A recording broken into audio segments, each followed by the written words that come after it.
개구리가 겁을 먹으면 어떻게 하죠? 박사가 묻는다. 그가 갑자기 얼어붙는다. 눈만 튀어나올 듯 부릅뜬다. 어색한 정적이 흐른다.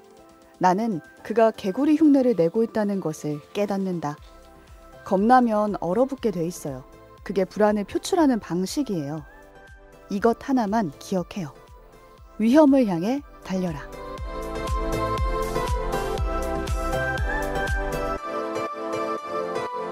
오늘 뭐 볼까 고민하는 분들을 위한 취향 추천 팟캐스트 책플릭스. 이번 에피소드는 세라폴리의 책 위험을 향해 달리다 속 한 구절로 시작합니다.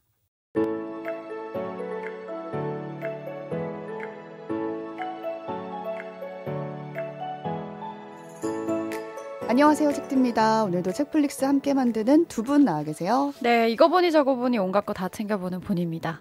이것저것 덕질하는 덕필입니다. 본의의 인사가 뭔가 멘트가 자리 잡았네요. 약간 제가 그 잘렸다는 가짜 소문이 가짜 뉴스가 돌더라고요. 네네. 여러분 저는 죽지도 않고 다시 돌아왔고요. 아이 코로나에 걸렸어요. 맞아요. 제가 여러분 코로나 조심하세요.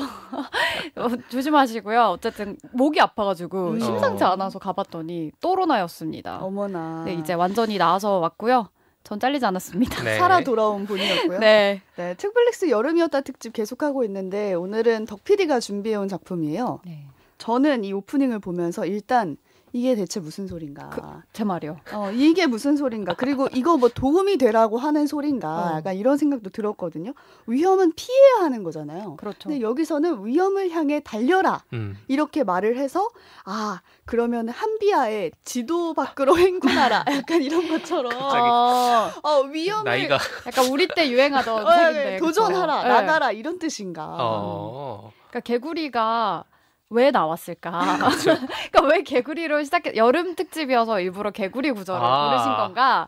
이런 생각도 했는데 어떤 맥락인가요? 이 오프닝이? 저는 그냥 여름 하면 무엇인가? 개구리. 라는 생각을 네. 여름 하면 매미죠. 할 때가 있어요. 갑자기 모기죠. 장르가 그쪽으로 가네. 네. 여름이란 무엇인가? 그것은 새로운 모험이나 도전이다.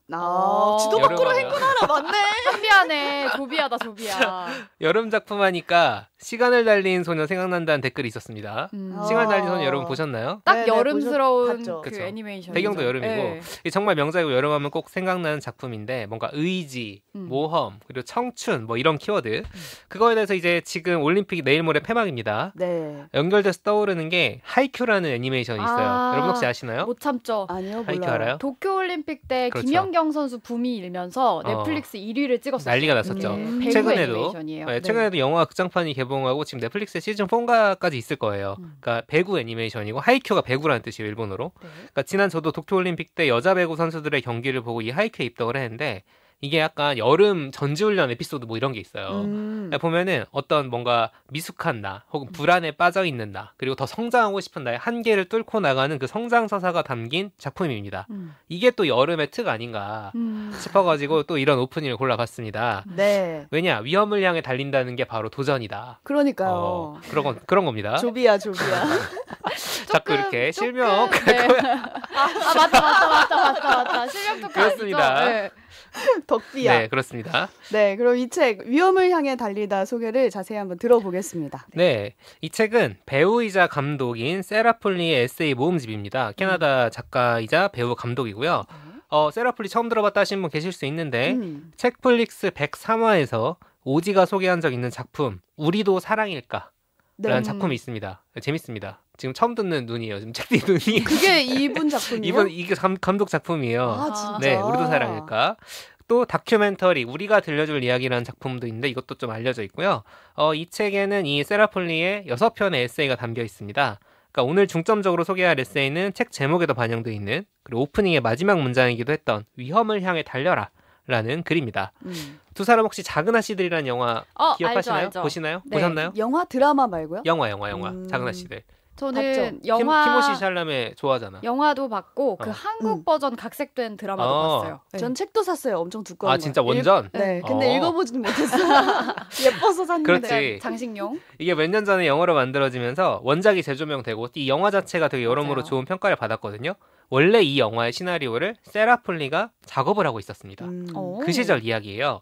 작은 아씨들, 젊은 여성들의 꿈에 대한 이야기죠. 그렇죠. 꿈에 대한 이야기인데 폴리가 그랬어요. 어린 딸아이가 있었는데 이 딸한테 막 이 작은 아씨들의 내자매 얘기를 막 들려주면서 막 이런 거야 저런 거야 막 얘기를 해주는 거예요. 해주는데 이걸 어떻게 원작을 영화로 잘 각색을 할까, 시대적인 변화도 반영을 해야 되고 하니까 그런 고민한 나날들을 보내고 있었습니다. 그러던 어느 날 폴리가 수영장에서 이제 헤어 드라이어를 잃어버렸는데 평소라면 뭐 헤어 드라이어 뭐 그렇게 중요해 하고 지금 아이를 챙기러 가야 되는 시간이었거든요. 그래서 그냥 갔을 텐데 그날따라 왠지 내가 이 헤어 드라이어를 찾아야 될 것 같아. 분실물함을 막 뒤져요. 뒤지는데 네. 그만 그 위에 있던 소화기가 폴리 머리 위로 떨어집니다. 이게 지금 실화죠? 싫어요. 오. 머리 위로 떨어져요. 부상 입었을 것 같은데. 그렇죠. 근데 이제 다행이라면 다행이랄지 뭐 그 자리에서 외상이 생긴다거나 하진 않고 큰 충격을 그냥 머리에 받은 거죠. 근데 우리는 바로 생각할 수 있잖아요. 소화기가 어지간히 무거워. 그러니까 소화기같이 무거운 물체에 머리에 맞으면 뭔가 문제가 생길 수밖에 없다. 그래서 그 후에 3년에 걸쳐 진행되는 뇌진탕 투병기가 이 에세이 내용입니다.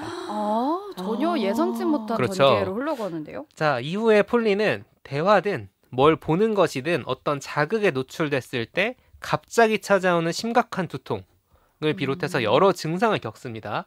그리고 이제 신경 쪽 문제일 거 아니에요. 뇌니까.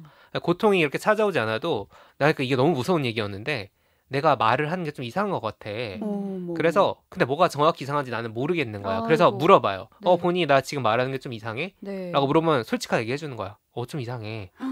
라고 알려주는데 그게 자기가 뭐가 이상한지 모르는 거야. 그럼 어떻게 고치나? 그러니까요. 이게 인지가 얼마나 안 되는 답답해. 거예요? 네, 그게 안 되는 거예요. 그런 증상이 있구나, 뇌진탕이. 너무 그럴 수 있죠. 힘들겠다.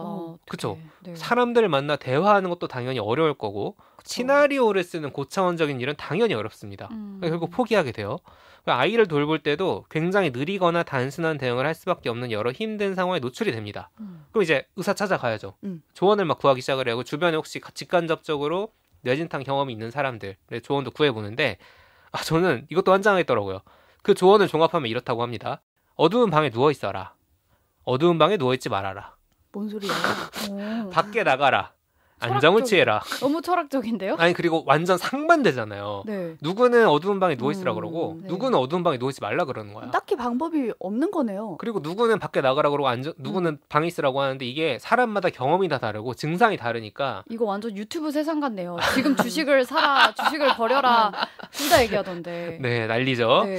자, 이 반대되는 조언들의 향연. 이 상황에서 주치의라는 게 있잖아요. 또 다른 나라에는 주치의는 이렇게 말했다고 합니다. 무슨 일이 생기긴 했네요. 그러니까 원인을 모르는 거야. 나도 할 수 있는 아니 말이겠다. 뭐야? 아니, 근데 Something happened 이런 건가요? 의사가 모른다는 거잖아요. 지금 이 상황을. 그러니까 환자 당사자 입장에서는 증상도 지금 돌아버리겠는데 괴로운데 해법이 없으니까 더 미치고 팔짝 뛸 노릇입니다. 자, 여기서 이런 조언을 마주했다고 상상을 해보세요. 네. 아무것도 하지 않는 쪽이 나을지 뭐라도 하는 쪽이 나은지 어떤 쪽으로 결국 갈 것 같아요? 저는 뭐라도 해볼 것 같아요. 뭐라도 해볼 것 네. 같아. 모르겠어요. 모르겠죠. 네. 근데 인간적으로 생각을 해봤을 때 아프잖아. 아프니까 당연히 더 쉬는 쪽을 택할 수밖에 없습니다. 너무 아프니까. 그래서 일은 포기하고요. 아이 돌봄도 이제 남편이 더 많이 맞는 방식으로 예전에 분담했던 것보다 조정을 하게 됩니다. 근데 이게 그냥 뭐 자기가 원래 하던 걸 못하는 수준을 넘어서 그러니까 플러스가 제로가 되는 게 아니라 마이너스까지 가는 상황이 되는데 애들이 목소리가 크잖아요. 정상이죠, 그게. 그쵸. 원래 그런데 집에 있을 때조차도 애가 큰 목소리를 내면 두통이 확 오는 거예요. 어떡해. 그러니까 목소리 크게 내지 말라고 애한테 계속 잔소리를 하게 되는데 애는 이해가 안 되는 거지. 너무 슬퍼요. 슬프죠. 네. 그러니까 우는 소리 이런 거를 참을 수가 없게 되는 거예요. 옛날에 달래주면 됐는데 자기가. 너무 슬프다. 그러다 보니까 돌봄에서 더 멀어지고 아이와의 관계에서 문제가 생기겠죠. 네. 아이의 성장을 제대로 지켜보지 못한다는 그 아쉬움까지 남습니다. 근데 여기 또 엎친 데 덮친 격으로 가족 스트레스가 찾아오는데 이게 이제 외상이 있는 게 아니라 그랬잖아요. 그리고 당장 뭐 이 병원에 입원해서 수술을 받을 수 있는 그런 상황도 아니고. 그게 더 그런 것 같아요. 그렇죠. 그러다 보니까 가족들이 저거 꾀병 아니야? 저 아픈 거 맞아? 의심을 하는 거예요. 왜냐면 여러 명이 모여서 대화하는 자리에 있으면 두통이 오는 거예요. 그러다 보니까 이제 연말에 뭐 서양은 그런 가족 모임 많이 하잖아요. 그렇죠. 그런데도 막 빠지고 이러다 보니까 이거 꾀병 핑계대고 안 오는 거 아니야? 라는 얘기가 나오는데 그게 또 여기 전달이 되는 거야. 미치죠 진짜. 명절에 마치 아파서 못 갈 것 같아요. 바빠요. 약간 이런 것처럼. 그렇죠. 그런 건데 믿어지지 않고 자기는 근데 너무 아프고 그런 자기 자신이 너무 싫고 이렇게 점점 추락하는 시기를 보낸 얘기가 앞에 쫙 어떡해. 깔립니다. 진짜 막 돌아버릴 것 같아. 저는 보고 너무 있으면. 힘들어서 못 읽을 것 네. 같아요. 자 그래서 근데 여러 치료법을 이제 시도를 해볼 거 아니에요? 네. 그래도 어느 정도 효과가 있는 방식이 나오는데 이게 약간 본인이 생각하는 거랑 비슷할 수 있어요. 자신의 한계를 계속 확인하고 넘어갔다 돌아와라 라는 처방을 받습니다. 어떤 의사로부터. 예를 들면 힘드니까 집에만 있는 게 아니라 일단 산책을 나가. 갔는데 한 3분 정도 나갔을 때 괜찮아. 근데 3분 지나면 머리가 아파. 그러면 3분까지 하고 일단 돌아오라는 거예요. 올림픽 훈련법 같은데요. 그럴 수도 있죠. 네. 그럼 나는 3분이 한계구나라는 내 이제 선을 인지를 하고 그 다음에는 3분보다 조금 더 가보자. 이걸 목표로 한다는 거예요. 자신에 대해서 탐구하면서 너무 무리하지 말고 한계선 안에서 안전하게 조금씩 그 한계선을 확장해봐라. 이런 식의 치료가 조금씩 효과를 발휘합니다. 상태가 나아져요. 그리고 어느 날 딸이 이런 얘기를 하는 거야. 애기인데 유치원쯤 다니는 애기인 것 같아요. 엄마가 머리를 심하게 다쳐서 정말 좋아. 무슨 맥락이죠? 그죠? 네. 엄마가 항상 나랑 바닥에 앉아 있잖아. 전에는 엄마가 너무 많이 돌아다녔어. 그러니까 너무 바쁜 삶을 살았던 거예요. 커리어도 챙기고 이제 아이도 챙기고 하니까. 그 비극 속에서도 이런 럭키 비키 모먼트를 그렇지. 하나는 찾은 거네요. 네. 딸에게 이런 얘기를 들으면 또 무슨 생각이 들까라는 생각이 드는 거죠. 많은 걸 되게 할 수 있었고 빠르고 복잡한 리듬으로 살아왔던 과거의 자신이 있었고 지금은 많은 걸 할 수 없죠. 많이 포기했고 그리고 느리고 되게 단순한 리듬으로 살고 있는 지금의 자신이 있는 거예요. 근데 이 후자의 속도를 받아들이고 그냥 사는 것도 가능하겠다. 라는 생각을 합니다. 이게 일종의 새로운 기준선이 되는 거죠. 이걸 이제 내가 스스로 받아들이게 되면서 약간 낙관도 하게 되었고 점점 나아지곤 있으니까 이 폴리는 그 낙관과 여러 가지 비이성적인 판단 안에서 이건 본인 표현이에요. 여러 가지 비이성적인 판단 안에서 남편과 아이를 하나 더 갖기로 합니다. 어머. 어떤 미래가 상상되시나요? 이건 진짜 한계를 뛰어넘는 그런 한계를 선택인데요. 확인하고 싶은 건가? 네. 바로 스불제입니다. 스스로 불러온 제안. 꼭 아이 때문만은 아니고 남편의 직장 문제 이런 게 여러 가지 겹치면서 삶이 더 피곤해지는 상황이 던져져요. 그러다 보니까 몇 년 동안 회복되던 뇌진탕이 다시 악화됩니다. 다시 돌아가 버려요. 계속 회복되던 게. 근데 기존의 방식으로는 더 이상 회복을 기대하기 어렵고 그 상황에서 또 막 지푸라기 잡는 심정으로 의사는 막 찾아다니는데 어떤 전문가를 찾아갔어요. 막 권위자들 찾아다닐 거 아니야. 커리어로 자기가 복귀할 수 있을까요? 영화 촬영을 다시 할 수 있을까요? 이걸 묻는 질문에 의사가 뭐라 그랬냐면 되게 냉정하다고 생각해. 그런 목표를 가져서 나쁠 건 없겠죠. 어머 뭐야. 약간 정치인 화법이네요. 책임을 회피하는 말하는 얘기를 그런 식으로 하네. 어렵죠. 그건 진짜 어떤 감정이 들까? 이 사람은 이미 배우, 되게 아역 배우로서 유명했고 영화 감독으로서 커리어도 쌓아가고 있었고 시나리오 작업 이런 것도 하던 사람이었는데 이제 사실상 이런 얘기를 들어버린 거죠. 자, 그런데 반전은 폴리는 그 이후로 다시 영상업계에 복귀를 했고요. 본인이 직접 각본 쓰고 감독까지 한 위민 토킹이라는 영화가 2023년 아카데미 시상식에서 최우수 작품상 후보에 오르고 각색상을 수상했습니다. 와. 대체 어떤 일이 벌어진 걸까? 그러니까요. 회복을 한 거네요. 머리를.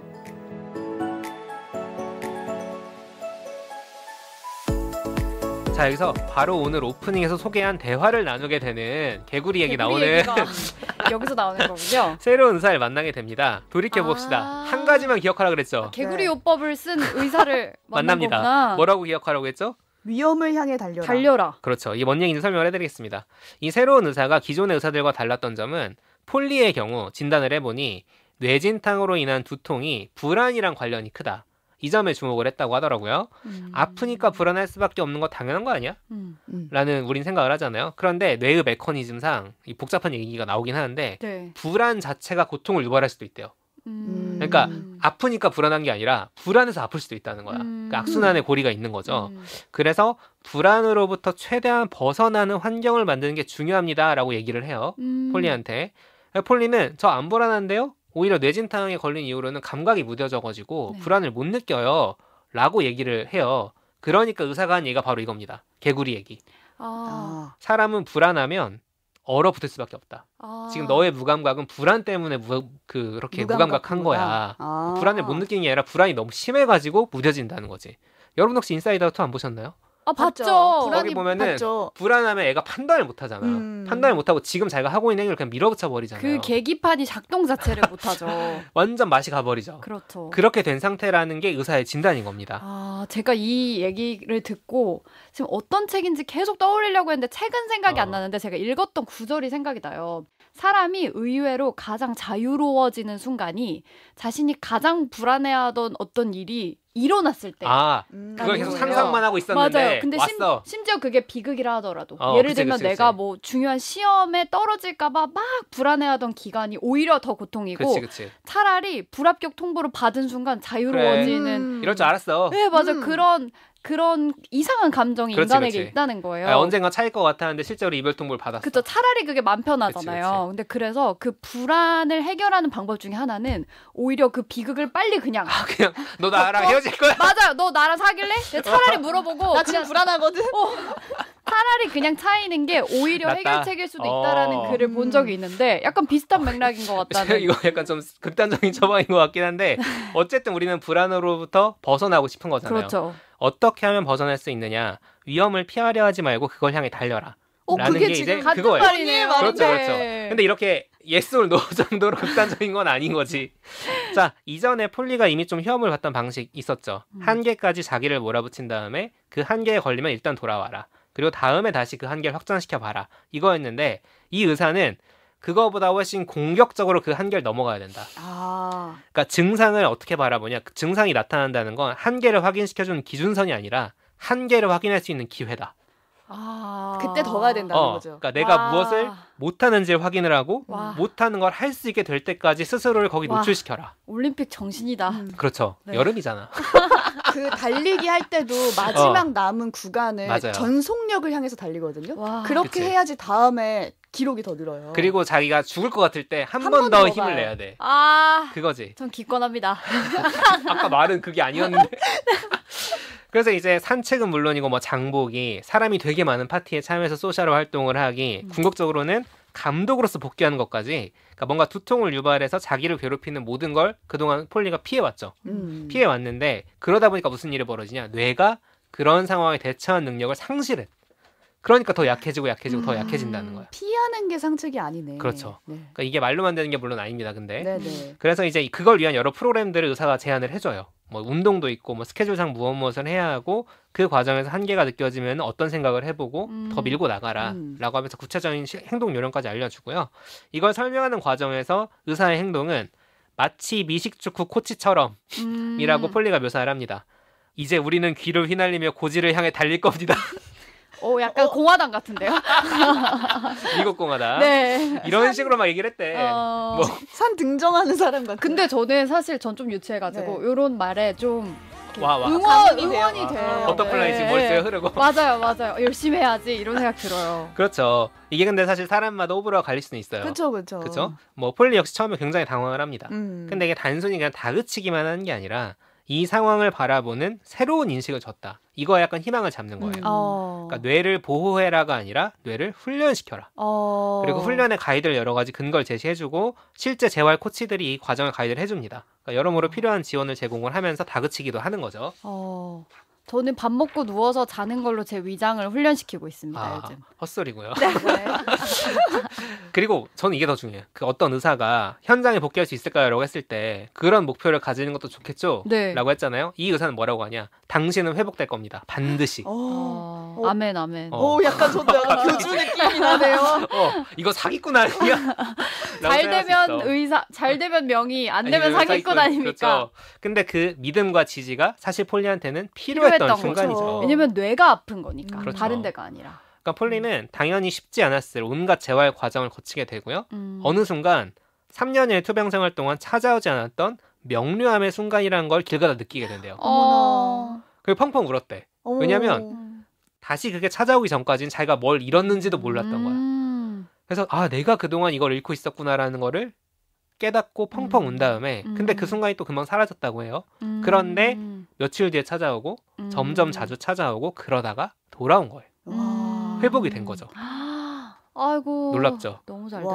그러니까 폴리는 이 과정에서 깨달음을 패러다임의 변화라고 묘사를 하면서 이 얘기를 덧붙이는데 지금까진 자기가 내 몸에 귀 기울이기와 자기 돌봄의 문화에 물들어 있었다. 이거 실제로 중요하죠. 근데 그렇죠. 현대인한테 되게 필요하다고 하잖아요. 그렇죠. 근데 내 몸이 이건 못해. 나 스스로를 지켜야 해. 라고 하면은 한계가 획정이 돼버리잖아요. 자기 돌보려고 하다 보니까. 근데 어느 순간에는 그 한계를 뚫고 나가야 되는 시점이 반드시 온다는 거야. 내 의지만으로 되는 게 아니에요, 사실. 맞아요. 그죠? 혼자 하기 힘들어요. 어제 안세영 선수가 배드민턴 금메달을 따지 않았습니까? 녹음 기준으로요. 그쵸. 녹음 네. 기준으로. 근데 그 사람들이 그 전에 큰 부상이 있었잖아요. 그래서 올림픽을 나올 수 있냐 없냐 이런 우려가 많았는데 너무 잘하길래 안세영 선수 이제 다 극복했나 보다. 다 치료가 됐나 보다 이랬어요. 근데 본인 SNS에 어떤 글을 썼냐면 자기는 이 부상이 다 치료가 된 게 아니라 이 고통에 이제 익숙해지는 법을 그렇지. 자기가 완전히 익혀서 이제 아무렇지 않다는 거예요. 맞아요. 그럴 수 있어요. 근데 그걸 보고 그 한계를 뛰어넘고 자기 자신의 몸이 아픈 거에서 그냥 그래 끝이다 이게 아니라 그 이상으로 그러니까요. 나아가는 게 이런 거구나. 안타까워요, 뭔가. 근데 그게 또 사실 옆에서 도와준 사람이 있거나 다그쳐준 사람이 있으면은 효과를 더 발휘할 때가 있을 수도 있어요. 그럴 수 있죠. 근데 저 같은 경우에는 기본적으로 다그침과 채찍질이랑 잘 안 맞아가지고. 그렇긴 해요. 되게 싫어요. 이러면은 전 탈주하는 스타일. 날 채찍질해. 떠날 거야. 나 안 해. 안 해. 이건 저도 안세영 선수 보면서 나 같으면 진작에 기권했다. 날 지지 안 해? 막 응원하고 칭찬해주란 말이야. 약간. 근데 칭찬은 고래를 춤추게 한다에 좀 더 맞는 칭찬은 스타일이에요. 식대를 춤추게 하죠. 그렇죠. 그렇죠. 근데 스스로에게 채찍질이 됐던 말은 하나 있거든요. 그 말이 계단식 성장이라는 거예요. 이게 제가 뭘 하나 진득히 못하는 스타일이기도 해서 뭔가 꾸준히 해야만 느는데 그걸 알면서도 못하는 게 스포츠 뭐 이런 분야거든요. 그러니까 저는 스스로 난 스포츠를 못해.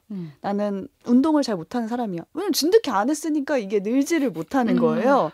근데 그러다가 이번에 제가 도자기를 열심히 하고 있잖아요. 열심히 하고 있어. 근데 도자기 쌤도 그 얘기를 하는 거예요. 도자기도 이거 계단식 성장이에요. 눈에 보이는 게 없지만 어느 순간 느는 타이밍이 와요. 이렇게 말씀하시더라고요. 그래서 그 말을 믿고 그 말을 내 가슴에 새기면서 채찍질을 하면서 계속 그걸 했거든요. 그러다가 얼마 전에 도자기 쌤이 지금 한 단계 올라간 것 같아요. 계단 한 단계 올라갔어요. 지금 이건 모르고 한 게 아니라 알고 하는 방법이다. 라고 말을 하는데 제가 순간 너무 감동받았어요. 이게 계단식 성장이란 말이 나한테 그렇죠. 되게 그런 끈기를 주는구나. 전문용어로 존버라고 하죠. 난 지금 멈춰있는 타이밍이고 그치. 내리면 올라갈 거야. 맞아. 근데 존버 끝에 계단 밑으로 내려가는 경우도 있더라고요. 언제까지 존버만 근데 편안하게 밑으로 쭉 내려가는 경우도 있다. 그렇죠. 근데 약간 비슷한 건데 저를 채찍질 해주는 제 인생 명언은 그 김연아 선수의 무슨 생각을 해요? 그냥 하는 거지 뭐. 네. 저는 생각이 너무 많아서 어떤 일을 할 때 항상 원인 이걸 왜 하는 거지? 목표는 뭐지? 이게 의미가 뭐지? 막 이런 걸 항상 늘 생각을 한단 말이에요. 근데 이런 사람들의 뭔가 반복적인 일을 잘 못함. 그래서 뭐 청소나 지겹다. 설거지나 뭐 분리수거 이런 거를 이게 무슨 의미를 찾기 어렵잖아요. 근데 김연아 선수의 그 무슨 생각을 해? 스트레칭 할 때. 그쵸. 그 스트레칭 할 때 무슨 생각을 해? 그냥 하는 거지. 저는 늘 그걸 매일 되새겨요.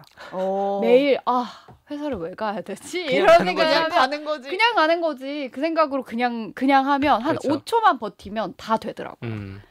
이게 뭔가 자기가 그런 걸 혼자서 생각하지 못할 때 이렇게 외부에서 어떤 그쵸? 명언일 수 있죠. 누군가의 어떤 지지일 수도 있고 성장을 인정해 준 거잖아요. 그쵸. 그런 것들이 어떻게 보면 내 한계를 뚫고 나가는 데 도움이 된다. 맞아요. 라는 그런 것들을 잘 보여주는 에세이기도 했습니다. 그러니까 위험을 향해 달리면서 나의 한계를 뚫고 나가는 그 도전의 모습.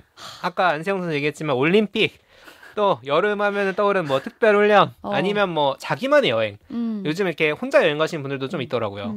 그런 것들일 수도 있고 이 뜨거운 여름의 이미지에 좀 이런 얘기가 생각해볼 만하지 않나 라는 생각이 들어서 오늘 소개를 해봤고요. 이 책에 6편의 에세이가 담겨 있는데 다른 에세이들도 어떤 점에서는 다 위험을 향해 달리는 이야기입니다. 그러니까 이제 제목이 이렇게 정해졌겠죠. 어떤 고통의 기억들과 대면한 이야기예요.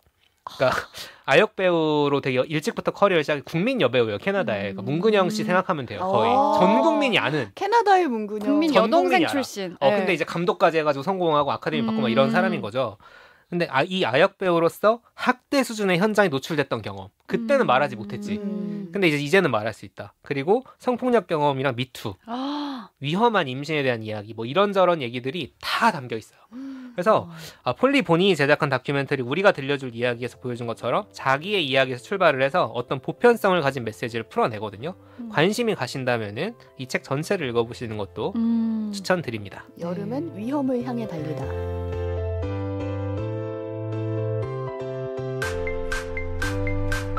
오늘 뭐 볼까 고민하는 분들을 위한 취향 추천 팟캐스트 책플릭스. 지금까지 세라폴리의 책 위험을 향해 달리다에 대해서 얘기 나눠봤는데요. 이제 클로징 코너 요즘 뭐 봤지 보니가 준비했습니다. 코로나에 걸려서 할 일이 없었던 보니가. 보니가 아주 네. 야심차게 준비했어요. 출근했습니다. 본인은. 코로나에 걸렸는데 마스크 끼고 열심히 출근을 일을 했죠. 했었고요.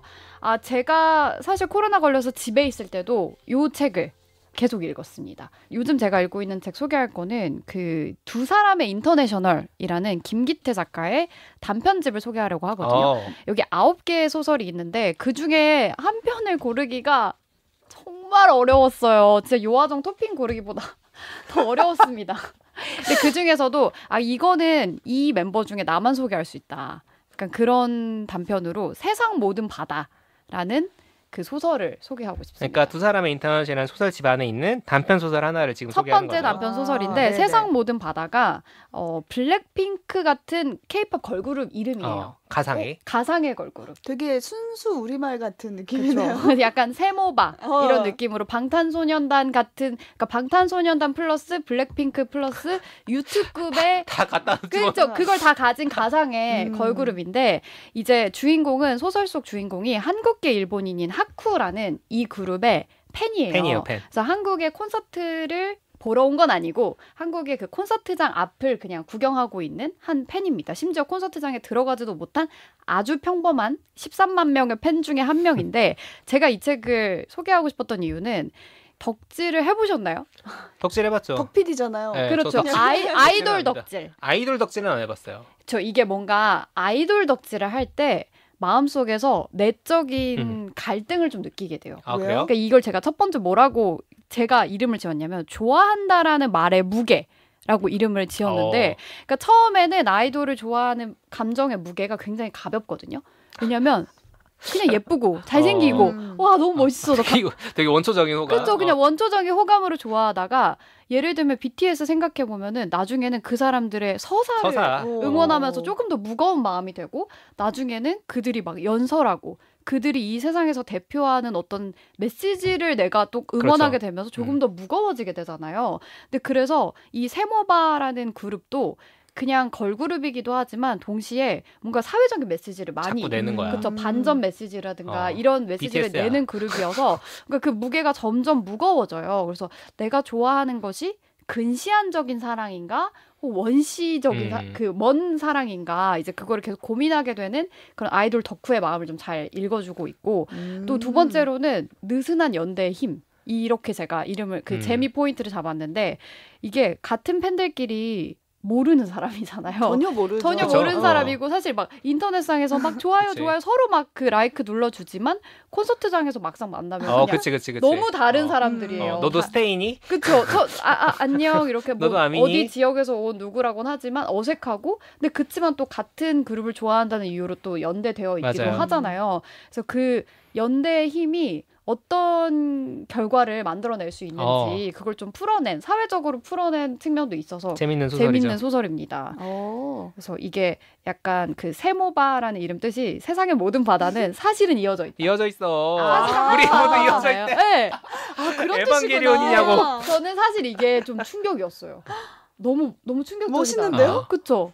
이게 뭐 가상의 그룹입니다, 여러분. 약간 오염수 방류 이야기도 생각이 나면서 결국은 우리의 느슨한 연대가 마치 세상의 모든 바다들처럼 사실은 하나의 물인 거잖아요. 그래서 그런 아이돌 덕질로부터 시작해서 우리의 연대, 느슨한 연대까지 이렇게 이어지는 그 흐름을 좀 공감하면서 보실 수 있는 그런 소설이죠. 이런 얘기가 단편집 안에 담겨져 있는 하나, 거예요. 네. 한 편에 담겨져 있는데 이 단편집에는 사실 아이돌 얘기가 많이 나옵니다. 아이돌 얘기 많이 나오고 그 K-팝 팬이라면은 좋아할 만한 맞아요. 소재가 담겨 있는 그 에피소드들이 많아요. 본인 취향이네요. 본인 취향이에요. 이게 이분은 직접 덕질을 해보신 분이 확실하다. 거의 100% 확실합니다. 맞습니다. 재밌게 읽었는데 사실 오늘 그 요즘 뭐 봤지는 사실 예고편이다. 어. 왜냐하면 2주 뒤에 그렇죠. 2주 뒤에 본이가 소개할 이 작품이 본편입니다. 이게 실려 있는 본편을 제가 소개할 거기 네. 때문에. 그리고 방금 본이가 한 얘기 듣고 조금 나 약간 이런 얘기 관심 있는데 하시는 분들은 안희재 작가의 망설이는 사랑이라는 책이 있습니다. 망설이는 사랑. 작년에 나온 책인데 K-팝 아이돌 논란과 매혹의 공론장. 이게 뭔 소리냐? 우리가 예전에 그게 화제가 된 적 있어요.